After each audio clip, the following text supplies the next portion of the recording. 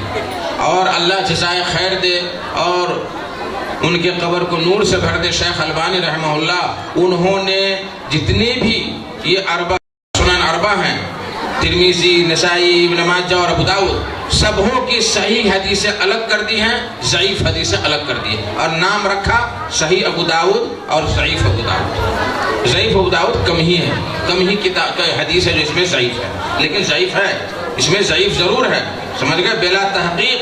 اور یاد رکھیں آپ کہ بخاری اور مسلم کی حدیث ہے تو اس کی تحقیق کی ضرورت نہیں ہے. بخاری اور مسلم کے علاوہ جس کتاب میں بھی ہے اس کی تحقیق عالم پر ضروری ہے. بغیر بوجھے ہوئے کہ یہ حدیث صحیح ہے ضعیف خطبہ میں بیان کرنا درست نہیں ہے.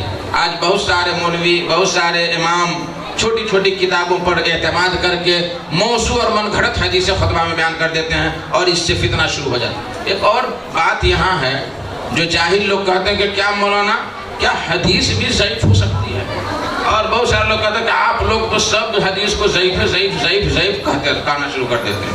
تھوڑا بھی ہم عمل کرتے تو کہتے ہیں کہ یہ حدیث ضعیف ہے. ارے بھائی, ہم لوگوں کو کیا مجال کہ ہم لوگ کہیں کہ ضعیف ہے؟ یہ تو کہنے والے بزرگ لوگ کہہ چکے, انہی لوگوں کی باتیں ہم نقل کر رہے ہیں, انہی لوگوں کی باتیں نقل کر رہے ہیں. اور ہمارے نزدیک صحیح حدیث اتنی ہے کہ ضعیف کی طرف جانے کی ضرورت ہی نہیں ہے.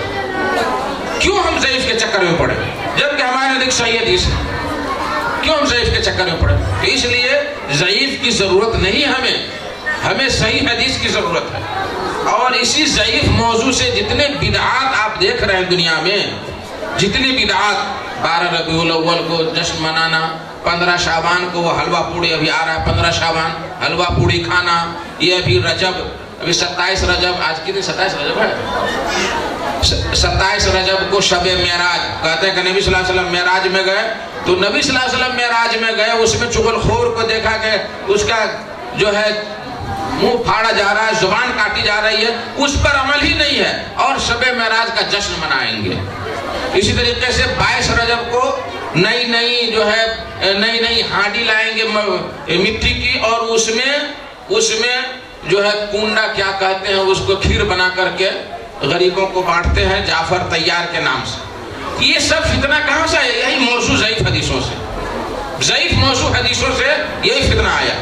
اور ایک بات بتا دوں آپ لوگوں کے لیے کہ یہ جو وائز قسم کے لوگ ہوتے ہیں, جو مولوی خطبہ میں لوگ خود روئیں گے, لوگوں کو رلائیں گے, وہ سمجھ لیجئے کہ یہ چٹا ہے, یہ بلا اس میں کہہ دیجئے کہ یہ موضوع حدیث بیان کر رہا ہے, یہ موضوع حدیث بیان کر رہا ہے گڑ کر کے. اور ایسے ہی ایک آدمی بغداد کی مسجد میں, یہی امام احمد بن حنبل رحمہ اللہ جو ابو داؤد کے استاذ ہیں, یہ اور یحییٰ بن معین رحمہ اللہ, یہ دونوں وہاں بیٹھے عصر کے بعد ایک قصہ گو اپنی سند بیان کیا. قال حدثني احمد بن حنبل حدثني يحيى بن معین, یعنی سب کا بڑے بڑے ائمہ کا نام لے رہا اور موضوع من گھڑت باتیں حدیث سے بیان کر رہا ہے. سند صحیح ہے لیکن گڑھی ہوئی باتیں بیان کر رہا ہے. تو امام محمد بن حنبل دیکھ رہے ہیں یحییٰ بن معین کو, وہ دیکھ رہے ہیں ان کو, وہ دیکھ رہے ہیں ان کو کہ بھائی تم نے یہ بیان کیا ہے؟ کہا کہ نہیں, میں نے بیان نہیں کیا. تو کہا, مولوی سے کہا کہ بھائی صاحب ذرا رکیے. امام محمد بن حنبل نے کہا کہ ذرا رکیے 2 منٹ, آپ جو یہ حدیث بیان کر رہے ہیں کس سے بیان کر رہے ہیں؟ کہا کہ آگے آپ پوچھنے کے لیے امام احمد بن حنبل سے ہم بیان کر رہے ہیں. امام احمد بن حنبل سے ملاقات کیے ہیں, یحییٰ بن معین سے ملاقات کی. کہا کہ اللہ کے بندے, میں احمد بن حنبل ہوں اور یہ یحییٰ بن معین. کہا کہ اچھا, دنیا میں ایک تو احمد بن حنبل ہے, ارے دوسرا کوئی ہوگا نا جس سے ہم ملے ہیں. دیکھیے جواب, شیطان کے پاس جواب فوراً موجود رہتا ہے. امام احمد بن حنبل دنگ رہ گئے آواز سن کر کہ اللہ اس شخص کو اللہ کا خوف نہیں، موضوع حدیث سے بیان کر رہا ہے اور میں موجود ہوں، کہتا کہ تو احمد بن حنبل نہیں، کوئی دوسرا احمد بن حنبل سے میں سنا ہوں۔ تو ایسے لوگوں کے چکر میں نہیں پڑنا ہے، اور یاد رکھیں بدعت جو لوگ رائج کرتے ہیں وہ چور ڈاکو نہیں ہوتے ہیں، وہ شراب پی کر کے آپ کو نہیں کہیں گے کہ جو ہے 15 شعبان میں حلوہ پوڑی کھائیے یا جشن منائیے، وہ لمبی داڑھی لمبا چوغا اور امامہ پہن کر کے آ کر کے آپ کو کہیں گے کہ یہ کام کیجئے، ہاں ماشاءاللہ آپ تو ہیں پہنچے ہوئے فقیر ہیں۔ یہ جتنی بدعات و خرافات ہمارے اسلام میں آئی ہیں انہی مولویوں اور ایسے ہی شیطانوں سے ہمارے اسلام میں آئی ہیں۔ آپ پڑھیے علامہ ابن الجوزی رحمہ اللہ کی کتاب پڑھیے موضوعات، علامہ البانی کی کتاب پڑھیے سلسلہ ضعیفہ، اس میں ساری چیزیں آپ کو نظر آئے گی کہ ان جاہل مولویوں نے ہمارے اسلام کو کس طرح سے برباد کر کے رکھا، کیسے ہم کو بری بری چیزیں اسلام کے اندر داخل کر دی۔ اسلام شفاف ہے، اللہ کے رسول اللہ فرمایا کرتے تھے کہ ترکتکم علی الملۃ البیضاء لیلھا کنہارھا، کہ میں تم کو ایسے دین پر چھوڑ کے جا رہا ہوں جس کی رات بھی دن کی طرح روشن ہے، رات بھی دن کی طرح روشن ہے، لا یزیغ عنہا الا ہالک، کہ اس سے ہلاک ہونے والا ہی دور ہوگا۔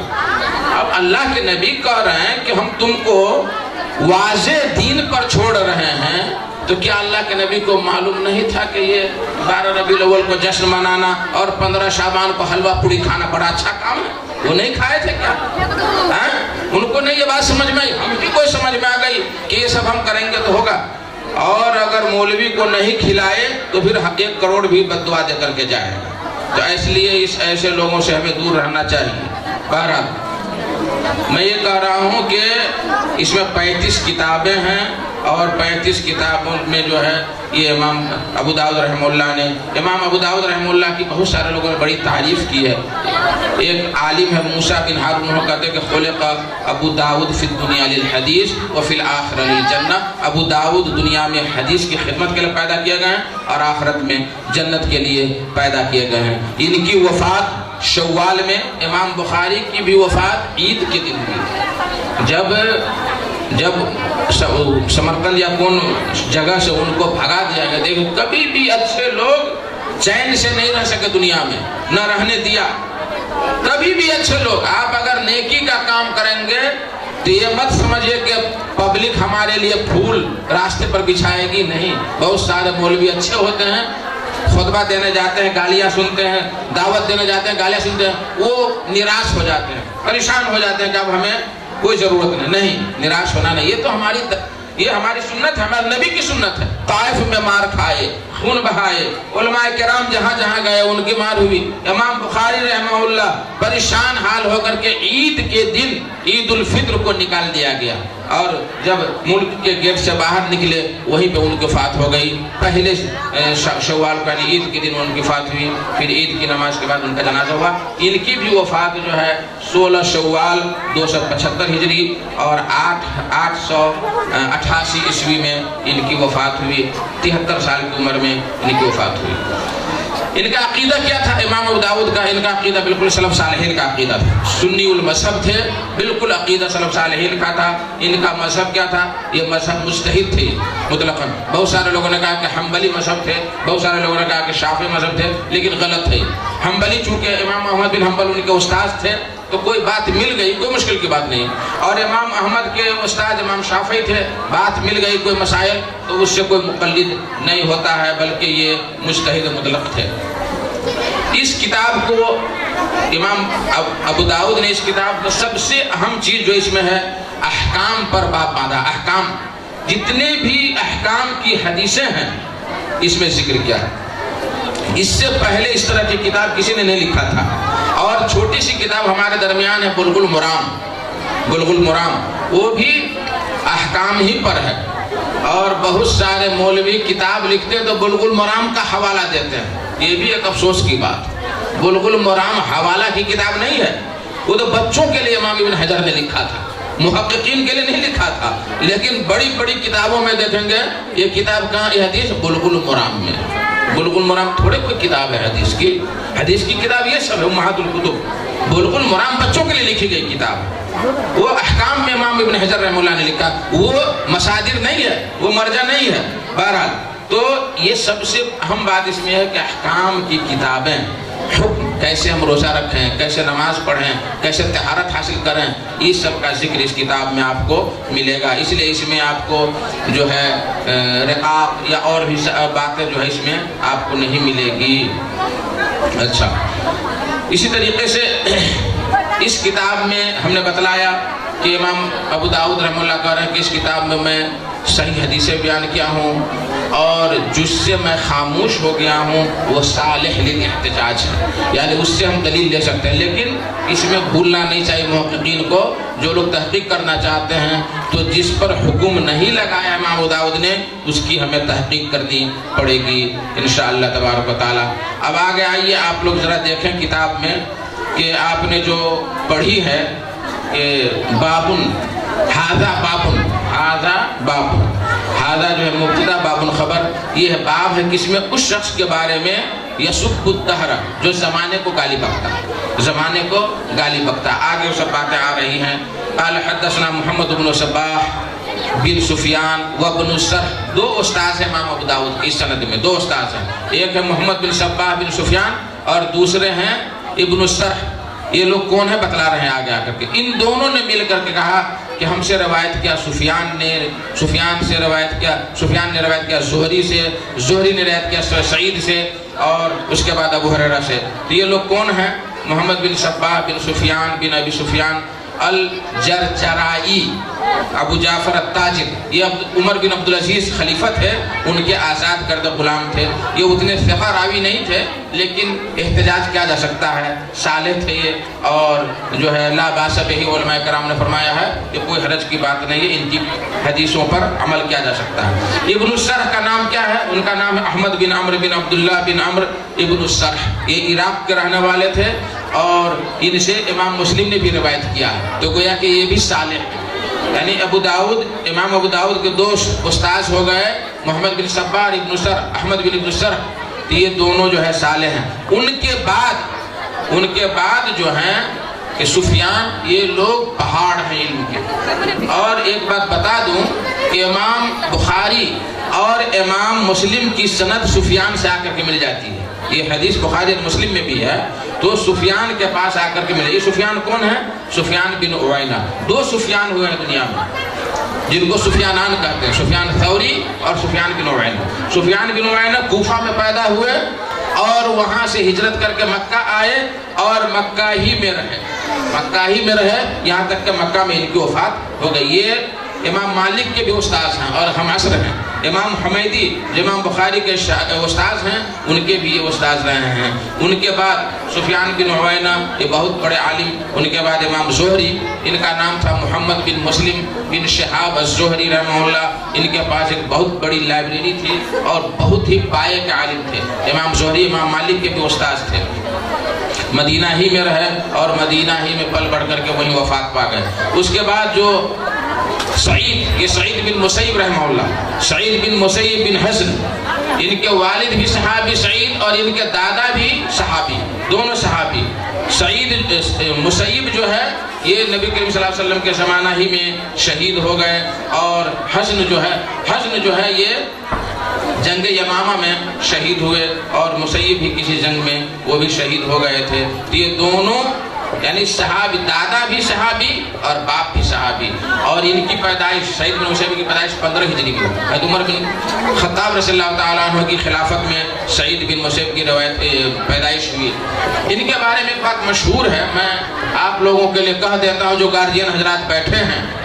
سعید بن مسیب کے پاس ایک بڑی نیک لڑکی تھی، بڑی نیک لڑکی، بڑی خوبصورت پڑھی لکھی نیک لڑکی تھی، جن کے لیے شادی کے لیے اس زمانہ کا بادشاہ کے بیٹا کا بھی پیغام آیا، لیکن وہ ہاں نہیں کہا۔ ایک روز بیٹھے ہوئے ہیں، درس میں درس دے رہے ہیں، تو ایک شاگرد کئی دنوں کے بعد آیا، کئی دنوں کے بعد حاضر ہوا، کہا بیٹا کہاں تھے ابھی تک؟ کہا کہ استاذ محترم میری اہلیہ کی وفات ہو گئی، اس لیے میں 4-5 دن غم میں تھا، میں آ نہیں سکا، اس لیے میں آیا ہوں ابھی۔ کہا کہ تم شادی کرنا چاہتے ہو؟ کچھ نہیں تھا اس کے پاس، غریب فقیر انسان. کہا تم شادی کرنا چاہتے ہو؟ کہا کہ ہاں کر لیں گے شادی. کہا کہ یہ میری بیٹی ہے، تم مجھ سے کرنا چاہتے ہو شادی؟ کہا کہ ہاں کرنا چاہتے ہیں. اسی جگہ خطبہ دیا، نہ اس مولوی کو بلایا، نہ اس چودھری کو بلایا، نہ اس پردھان کو بلایا، نہ اس کو دیات کو بلایا، نہ اس خاندان کو بلایا. ابھی تو گھر دیکھی بھی آتا ہے تو پورے خاندان کو کھلانا ضروری ہو جاتا ہے. نہیں اگر کھلایا تو ماشاءاللہ تبارک اللہ کیا سے کیا ہو جائے گا. پچھاڑی بھی جائے تو سب کو لے جانا ہے. سب مصیبت ہمارے معاشرے میں آ گئی. سعید بن مسیب رحمہ اللہ بادشاہ کا بیٹا پیغام لے کے آیا، نہیں شادی کیا، لیکن وہ غریب شاگرد نیک تھا، با اخلاق تھا، نیک تھا، حدیث کا حافظ تھا، تو اس سے شادی کیا. جب شام ہوئی تو بیٹی کا ہاتھ پکڑا، نہ باجا، نہ اپٹن، نہ ٹپٹن، نہ یہ رسم، نہ وہ رسم، کچھ نہیں. ہاتھ پکڑا اور شام میں لے گئے شوہر کے گھر، یعنی داماد کے گھر. کہا کہ بیٹی آج سے تمہارا یہ گھر ہے. بادشاہ کو بھی نکار دیا، لیکن ایک مسکین کے ساتھ اپنی بیٹی کی شادی کر دیا. یہی سعید بن مسیب رحمہ اللہ سید التابعین، سارے تابعین کے یہ سردار ہیں اور اتنے پایہ کے عالم گزرے ہیں.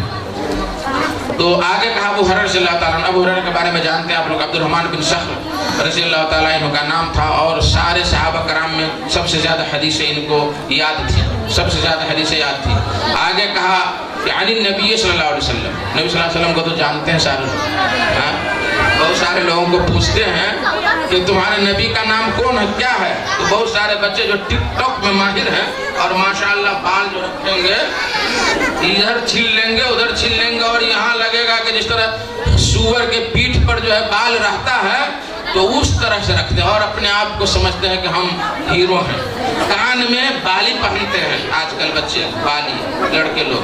اور ایک لڑکا کو میں دیکھا، وہ کراس ہوتا ہے نا، یہ عیسائی کا کراس، وہ لٹکائے ہوا ہے کان میں، اور وہ سمجھتا ہے کہ ہم بہت بڑے ہیں. جیب میں تو پیسہ ویسا تو ہوگا نہیں، لیکن تو بہت بڑے آدمی ہیں. اللہ المستعان، یہ ہماری مصیبت. اور گٹکا کھائیں گے، بوڑھے لوگوں کو دکھا کر کے پھاڑیں گے، اب منہ میں رکھیں گے، پھر سے اڑا دیں گے اور سوچیں گے کہ ہم بہت کمال کر لیں. پہلے ہم سنتے تھے کہ بوڑھے بزرگ کے پاس بیڑی بھی پینا لوگ مایوس سمجھتے تھے. ابھی بھی ہمارے پاس بہت سارے ایسے بزرگ لوگ ہیں، بزرگ جو 60-70 ہیں، وہ کھینی نہیں کھاتے ہمارے پاس، وہ بیڑی نہیں پیتے ہمارے پاس، لیکن پوتا جو ہوگا وہ بھی کھاتا ہے. اللہ، یہ انتہا ہو گئی ہماری، انتہا ہو گئی ہماری. اسی لیے تو ہر جگہ ذلیل ہو رہا ہے، اسی لیے ہر جگہ مارے جا رہے ہیں. کہیں ہمارا گھر چھینا جا رہا ہے، کہیں مسجد چھینی جا رہی ہے، کہیں مدرسہ پر قبضہ کیا جا رہا ہے، بلڈوزر چلایا جا رہا ہے. یہی سب وجہ ہے نا. اسلام نماز روزہ چھوڑ کر کے شیطانوں کے پیچھے پیچھے چکر چلا رہے ہیں، برباد ہو رہے ہیں. علی نبی صلی اللہ علیہ وسلم یقول اللہ عز و جل، یہ حدیث قدسی ہے. جب بھی نبی کریم صلی اللہ علیہ وسلم عن اللہ کہے یا یقول اللہ کہے تو یہ حدیث قدسی ہوگی، یعنی اللہ تعالیٰ کی یہ بات نبی صلی اللہ علیہ وسلم اپنی زبان میں کہہ رہے ہیں. تو اللہ تعالیٰ کیا کہہ رہا ہے؟ یؤذینی ابن آدم، آدم کی اولاد مجھے گالی دیتی ہے، آدم کی اولاد مجھے گالی دیتی ہے. اللہ کو کوئی گالی دے سکتا ہے؟ بہت ساری عورتیں اللہ کو گالی دینے میں ماہر ہیں. تھوڑا بھی کچھ ہوا تو اللہ ہی کو الزام لگانا شروع کرتے ہیں. اس کو کتنا دے رہا ہے، تھوڑے دے رہا ہے. اس کا بیٹا کمانے کے لیے گیا عرب تو دیکھو کہ کٹھا کا کٹھا خرید رہا ہے. ہمارا بھی بیٹا اسی کمپنی میں ہے، کچھ نہیں ہو رہا. اپنے کرتوت کو دیکھو. ہو سکتا ہے کہ تم صدقہ خیرات نہیں دے رہی ہو سکتا ہے تمہارے اندر کوئی کمی اس لیے برکت نہیں ہو رہی، تمہارے گھر میں لڑائی جھگڑا ہو، تمہارے شوہر کے ساتھ نافرمانی ہوتی ہو. بے برکتی کی بہت ساری وجوہ، تو اللہ تبارک و تعالیٰ کہہ رہا ہے کہ مجھے ابن آدم گالی دیتا ہے، مجھے ابن آدم گالی دے رہے ہیں، آدم کے بچے ہمیں گالی دیتے ہیں. سمجھ گئے؟ تو اہل علم نے کہا ہے کہ اس کا مطلب یہ ہے کہ ایسا کام کرتا ہے ابن آدم انسان کہ جو اس کے ایذا کا حقدار بنتا ہے، اس کے لیے مصیبت کا باعث بنتا ہے. کوئی اگر اللہ کو گالی دے نعوذ باللہ تو وہ اسلام سے خارج ہے. کوئی نبی کریم صلی اللہ علیہ وسلم کی شان میں گستاخی کر دے، اسلام سے خارج ہے، اس کی سزا آخری ہے. تو آگے فرمایا کہ کس طریقے سے گالی دیتا ہے آدم کا بچہ؟ کا یسب الدہر، زمانے کو گالی دیتا ہے. آج ہمارے منہ پر کہ بہت برا زمانہ آ گیا. برا زمانہ نے ہم برے ہو گئے ہیں. زمانہ تو وہی ہے 24 گھنٹے کا, وہی سنیچر اتوار سوموار منگل بدھ جمعرات جمعہ جو نبی صلی اللہ علیہ وسلم کے زمانے میں تھا وہی زمانہ ابھی بھی ہے. وہی ابو بکر کے زمانے میں تھا, وہی عمر کے زمانے میں ہے. ہم برے ہو گئے ہیں, ہم نماز نہیں پڑھتے ہیں, اذان ہوتی ہے گپ شپ میں لگے رہتے ہیں, زکوٰۃ نہیں دیتے ہیں. ہمارا پڑوسی مر رہا ہے بھوک سے, اس کو ایک چمچہ ہم کھانا نہیں کھلاتے ہیں, اور خود جو ہے لیگ پیس توڑتے ہیں. ہم اپنے پڑوسی کا خیال نہیں رکھتے, پڑوسیوں سے جھگڑا کرتے ہیں, دوسرے کے کھیت میں بکری چراتے ہیں. ماشاءاللہ عورتیں اس میں بہت مہارت رکھتی ہیں. اور ہمارے جو بھینس پوسنے والے لوگ ہیں, پالنے والے, بھینس پر چڑھے رہیں گے, کھینی لگاتے رہیں گے, گانا گاتے رہیں گے, دوسرے کے کھساڑی چراتے رہیں گے, دوسرے کے جو ہے مسور چراتے رہیں گے, اور وہ سوچتے ہیں کہ ہم ماشاءاللہ بڑا اچھا کام کرتے ہیں. حرام کا کام کر کے تم بھینس کا پیٹ پالتے, اس کا دودھ کھاتے, وہ حرام پیٹ میں جائے گا, تو برکت کہاں سے آئے گی؟ برکت کہاں سے آئے گی؟ قربانی کا جانور کھول دیا, چر رہا ہے, جس کے کھیت میں چر رہا ہے, کوئی پرواہ نہیں, اور وہ قربانی میں دے رہے ہیں. گالی دے رہے ہیں لوگ, کوئی غلط باتیں بھی بول دیتے ہیں. ارے بھائی اپنے سامان کی حفاظت فرما. اگر وقت رہتا تو میں بتاتا کہ عبداللہ بن مبارک کے ابا مبارک کہ سیب ندی میں تیرتے ہوئے جا رہا ہے, بہتے ہوئے, بہت دور کے بعد سیب ملا اس کو, وہ کھا لیے, بھوک سے تھے, لیکن ان کو حالانکہ جائز تھا کھانا, گرا ہوا پھل کھانا جائز ہے, اور بھی کہاں سے, لیکن ان کے دل میں ڈر آیا کہ بھائی کس کا تھا, نہیں ہم نے پوچھا نہیں. تو وہ ندی کے کنارے کنارے جاتے جاتے ایک سیب والے کو درخت دیکھا, باغ, اس میں گھس گیا. مالک سے کہا کہ بھائی ہم کو سزا دو, ہم تمہارا پھل کھا لیے. کہا کیسے کھا لیے؟ کہا کہ اسی درخت, اسی پھل سے, اسی باغ سے پھل بہتے ہوئے جا رہا تھا, ہم ندی کے کنارے بیٹھے ہوئے تھے, ہم نے پھل کھا لیا, ہمیں سزا. کہا کہ تمہیں تو سزا ملے گی, سزا ملے گی تمہیں. کہا کہ دے دو یار, ہم دنیا کی سزا بھگتیں گے, آخرت کی سزا نہیں ہوتی. سن لیجئے, جو لوگ دوسرے کا مسور اکھاڑ کر کے بورا میں کستی ہے عورتیں, اور جو مرد دوسرے کا کھیت چراتے ہیں, سن لیجئے ذرا, اس واقعے سے سبق سیکھیے. اللہ کے یہاں ہر چیز لکھی جا رہی ہے. دوسرے کے کھیت ہو کر کے راستہ لگاتے ہیں اور سمجھتے ہیں کہ آسان کام ہے. نہیں, بہت غلط کام ہے یہ, حرام کام ہے یہ. ان چیزوں سے ہمیں دور رہنا چاہیے. مسلمان چھوٹی چھوٹی چیزوں سے بھی دور رہنا چاہیے غلط سے, تاکہ ہمارا معاشرہ, ہماری برائی اور ہمارا دین برباد نہ ہو. تو وہ مالک نے کہا کہ بیٹا تم کو تو سزا ملے گی, ہماری ایک بیٹی ہے, لنگڑی, لولی, اندھی, کنہی, سب کچھ ہے, تمہیں اس سے شادی کرنی پڑے گی. کہا کہ کر لیں گے, دنیا کی سزا تو ہم بھگت لیں گے, آخرت میں ہم نے اللہ کے یہاں شرمندہ ہونا چاہتے ہیں. جیب میں کتنے حرام پیسے ہیں پتہ نہیں, اور اللہ کے یہاں بھی وہ سمجھتے ہیں مولوی صاحب اذان دیتے ہیں, نماز پڑھتے ہیں, اور ہم کو جنت نہیں ملے گی. سبحان اللہ, نماز پڑھنے سے جنت مل جائے گی؟ نماز پڑھنے ہی سے جنت نہیں ملے گی. حضرت عمر رضی اللہ تعالیٰ عنہ کے پاس ایک شخص آیا, تو دوسرے سے پوچھا کہ اس کو تم جانتے ہو؟ کہا کہ بھائی بڑا نیک آدمی ہے. کہا کیسے تم جان گئے؟ ابھی مسجد سے نکلا ہے, میرے ساتھ نماز پڑھ کے, اس لیے کہہ دو. ہاں اسی لیے کہہ دیے ہیں. کہا کہ نہیں, اس کے ساتھ کاروبار کرو, معاملہ کرو, دھوکے باز ہے کہ نہیں, نمازی دھوکے باز ہے کہ نہیں, اس کے ساتھ یاترا کرو, سفر کرو, سفر میں اگر تمہارا خیال رکھا تب وہ پکا ہے. اس کے ساتھ ساتھ پڑوسی بن کے دکھاؤ.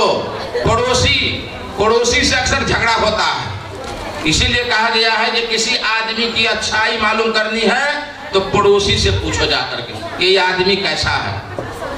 اس کے یہاں جو لگ جاتا ہے نماز پڑھتے پڑھتے دھبا, اس پر مت جائیے, تسبیح پر مت جائیے, لمبی داڑھی پر مت جائیے, لمبا کرتا پر مت جو ہے بھٹکیے. معاملات کیسا ہے وہ دیکھیے. ہمارے مسلمانوں کے ساتھ معاملات, غیر مسلموں کے ساتھ معاملات, اور کیا کہتے ہیں تجارت میں ہمارا معاملہ کیسا ہے یہ دیکھیے, تب ہم پکا مسلمان ہیں. نمازیں پڑھنے سے, روزہ رکھنے سے ہم پکا مسلمان نہیں ہو سکتے ہیں. یہ تو ہمارے ذاتی کام ہے. نماز پڑھتے ہیں دھوکہ دیتے ہیں, یہ تھوڑے مسلمانی ہے. دوبارہ وہ بندہ جو ہے کہا کہ ہم مسلمان, ہم اس لڑکی سے شادی کر لیں گے. یہ قصہ ہے کسی کتاب میں. تو شادی ہو گئی، نکاح ہو گیا، جب اس سہاگ رات میں گئے تو بسم اللہ کر کے گئے اور ڈرتے ڈرتے گئے. جب اس کا چہرہ کھولا تو دیکھا کہ لڑکی بڑی خوبصورت ہے، نہ ہاتھ پاؤں لولہا لولی کچھ نہیں ہے. کہا کہ بھاگا جا رہا تھا، وہ بندہ نیک تھا، بھاگا جا رہا تھا کہ بھائی ہم کسی غلط روم میں آ گئے. کہا کہ رکو اللہ کے بندے رکو. اس لڑکی نے کہا کہ میں ہی اس باپ کے مالک کی بیٹی ہوں اور میرے باپ نے کہا کہ اندھی ہے، آج تک میں کسی غیر مرد کو نہیں دیکھی ہوں. میرا ہاتھ لولہا ہے، آج تک میں غلط چیز نہیں پکڑی ہوں. میرا پاؤں لنگڑی ہوں میں، کہ آج تک میں غلط جگہ غلط چیز میں چل کر نہیں گئی ہوں. بہری ہوں، کبھی ٹک ٹاک نہیں دیکھی ہوں، کبھی گانا نہیں سنی ہوں، اس لیے میں بہری ہوں. آج تو بچی جو جائے گی گھر، سب سے پہلا کام ماں باپ سے موبائل لے کر کے وہی شروع، کیا بھیجنا، کیا کرنا، کیا نہیں کرنا، نعوذ باللہ، شروع. اللہ کا شکر ادا کیا اس مبارک نے. اور مبعوث ماں باپ کے پیٹ سے کون پیدا ہوا جانتے ہیں؟ عبداللہ بن مبارک، جو امام بخاری کے استاد. عبداللہ بن مبارک جو امام بخاری کے استاد، اتنے پائے کے عالم عبداللہ پیدا ہوئے یہ دونوں جوڑی سے. تو میری ماں اور بہنوں، اپنے آپ کو سدھرو، اپنے آپ کو سدھارو. یہ بحث تو نہیں لیکن ضمنی طور پر یہ بات آ گئی. تو اللہ تعالیٰ فرماتا ہے کہ یسب الدہر، یہ لوگ ہمیں زمانہ کو گالی دیتے ہیں. وہ انا الدہر، اور میں ہی زمانہ ہوں. یہاں یہ بات یاد رکھیں کہ اللہ کا نام زمانہ نہیں ہے، اللہ کا نام دہر نہیں ہے. کیا ہے اس کا مطلب؟ آگے خود فرما رہا ہے بید الامر، میرے ہاتھ میں سارا معاملہ ہے. اقلب اللیل والنہار، میں ہی رات اور دن دونوں کو ہیر پھیر کرتا ہوں. تو یہ جتنے مصائب، جتنے پریشانیاں آتی ہیں، اس کا ہیر پھیر کرنے والا میں ہوں. اس لیے اگر کوئی زمانہ کو گالی دیتا ہے تو وہ گالی مجھے ہی لگتی ہے. اس لیے اپنے زبان پر کنٹرول رکھنا چاہیے. آگے فرمایا کہ قال ابن سر جو احمد بن سر ہیں، انہوں نے کہا کہ ان ابن المسیب مکان سعید. میں گزشتہ بار بھی بولا تھا کہ ائمہ کرام نے اتنی احتیاط برتی ہے کہ ان کے ایک استاذ نے جو ہے ابن المسیب کہا سعید کی جگہ پہ، اور محمد بن صباح نے سعید کہا، ابن سر نے ابن المسیب کہا. حالانکہ دونوں ایک ہی ہیں لیکن لفظ میں فرق نہیں ہونا چاہیے. اس لیے امام ابو داؤد رحمہ اللہ نے یہ بیان کر دیا. تو یہ باتیں ہیں، ٹائم بہت زیادہ ہو گیا اور بھی کچھ نصیحتیں باتیں کرنی تھی. میں 2-4 باتیں اہل علم کے لیے اور بچیوں کے لیے میں کہہ دوں کہ جہاں بھی جائیں، جہاں بھی رہیں، اپنے دین کو ہمیشہ بلند رکھیں. اللہ اور اس کے رسول کی باتوں کو اوپر رکھیں. ان کے بات کے سامنے کسی کی بات نہیں چلنی ہے، نہیں چلنی. اپنے عزت کی حفاظت کریں، اپنے والدین کی عزت کریں، اپنے اساتذہ کی عزت کریں. اللہ تعالیٰ سے دعا ہے کہ اللہ تعالیٰ آپ لوگوں میں اور جتنے بھی ہمارے سامعین و سامعات ہیں ان کے اس حضور کو، اس حاضری کو قبول فرمائیں اور آپ لوگوں کے علم میں اور اہل علم کے علم میں اللہ تبارک و تعالیٰ برکت عطا فرمائیں. اے اللہ، جو بھی بھائی اور بہنیں یہاں اتنی رات دیر تک اللہ اور اس کے رسول کی باتیں سنے ہیں، اے اللہ اس کو تو قبول فرما. آمین. وآخر دعوانا الحمدللہ رب العالمین وصلی اللہ تعالی علی النبی وسلم. والسلام علیکم ورحمۃ اللہ وبرکاتہ.